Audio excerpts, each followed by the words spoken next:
It's morning, 20 miles from the enemy. These are American boys going to work. The morning fighter patrol.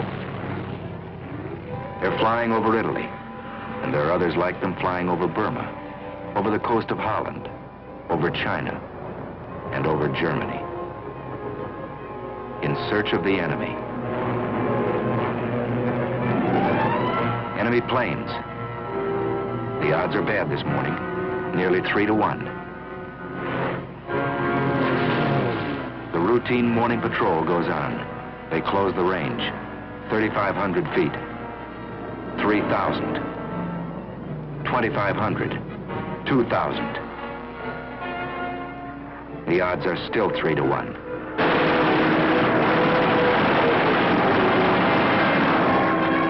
But it's 3 Nazis spinning down in blood and flame to every one of ours.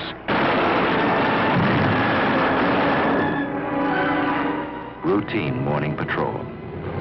They're good planes, wonderful planes. And their pilots are good too. Listen. Yesterday I fulfilled one of my ambitions as a combat pilot. I got 1 airplane and... An American far from home, fighting a war around the world. Listen again. This was my leader, and the second ship was me, and 2 Focke-Wulfs came on my right. I turned right and put up a stone wall of bullets, and the first... A wall of bullets. It wasn't so long ago these men were students in a university, workmen in a shipyard, just plain citizens from everywhere USA. They changed jobs, they changed clothes. They took a train into the future. They didn't know what the future would be, but many hoped they'd get the chance to fly and fight in the air. Some wanted that chance more than anything in the world. Deep inside Alabama is a famous school called the Tuskegee Institute. It was founded on July 4th of 1881.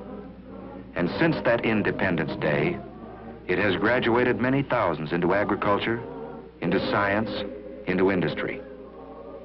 This school was the first of its kind, and its founder, Booker T. Washington, was a pioneer who broke open a road for others to follow.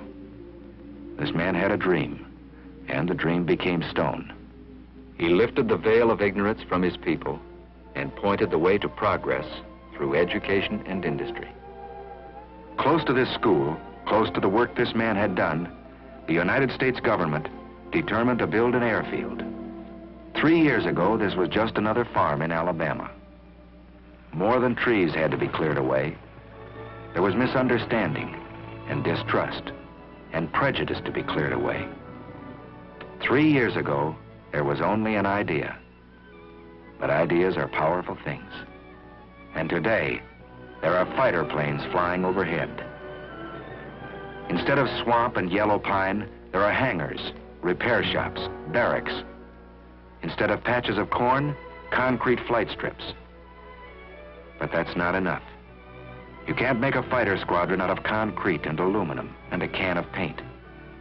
It takes men. A chemistry student, a welder, a shoe salesman must learn how to fly. A group of average Americans must become a team of fighting men with wings.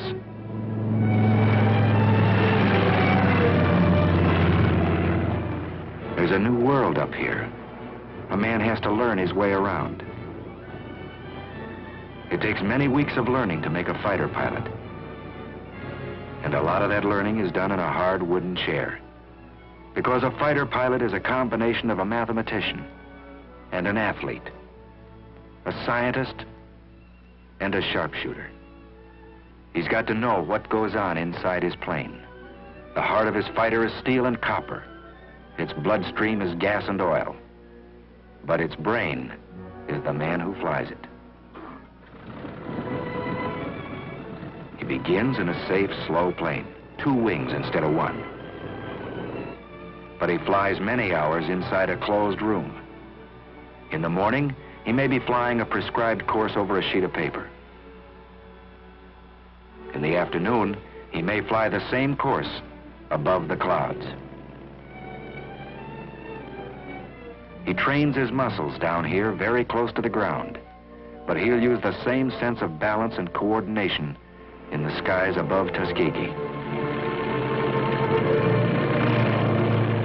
For this job of flying is never easy, and sometimes it's very, very tough.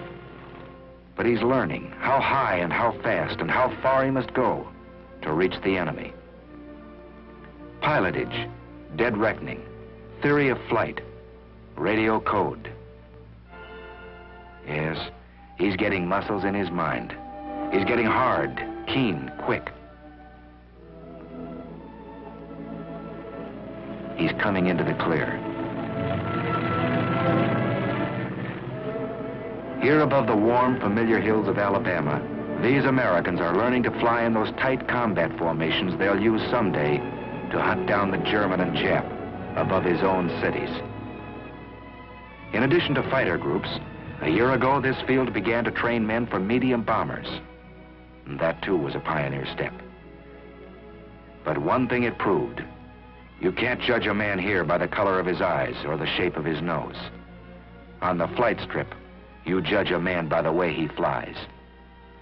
Here's the answer to Adolf and Hirohito. Here's the answer to the propaganda of the Japs and Nazis. Here's the answer: wings for this man. Here's the answer: wings for these Americans. Squadron after squadron out of Tuskegee, flying P-40s first, tough little planes, then striking with Thunderbolts, P-47s, then riding the Mustangs, P-51s. No, it was never easy for these men. They were pioneers, and no pioneer has it easy. They fought lies, they fought heartbreak, and they won. Now they fight the enemy on his own soil.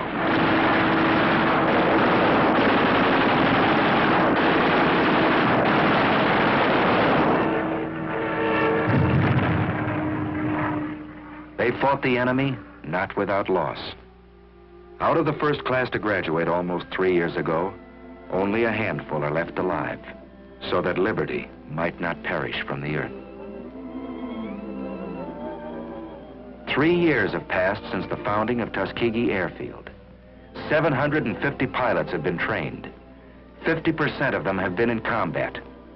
And this is only a beginning. Listen to Major General Butler at the celebration of this 3rd anniversary. Here, for the first time, Negro aviation cadets were being groomed to fly warplanes of a unit which was then a unit in thought only, the 99th Pursuit Squadron.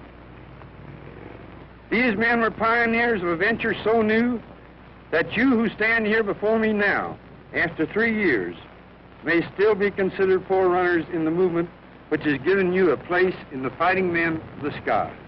Under the feet of these men, a new road is being beaten out. Broad enough now for thousands and 10,000s. A good road for our country. These men remember that, marching or flying. They remember backing them up, their families, their friends, who expect so much of them. And backing them up, the men and women of every creed and speech and color who made these planes. And backing them up, the most powerful force in the world, the strength of the American people.